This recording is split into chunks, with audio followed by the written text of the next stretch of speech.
గతాన్ని గురించిన మంచి అయినా, చెడు అయినా అది మనకి మంచిది కాదు. కాబట్టి మంచి గతం, చెడ్డ గతం అనేవి ఉండవు. ఉన్నది గతించిన కాలం ఒక్కటే. గతించిన కాలం తన గతాన్ని సమాధి చెయ్యని అనే సూక్తి ఒకటి ఉంది.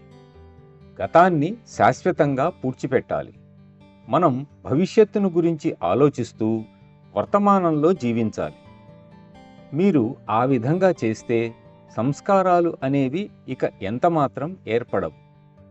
మనం మనతో పాటు ఈ జన్మలోకి వెంట తెచ్చుకున్న సంస్కారాలకు మరిన్ని సంస్కారాలను జోడించని విధంగా మనం మన జీవితాన్ని గడపాలి అని బాబూజీ ఎప్పుడూ చెప్తూ ఉండేవారు.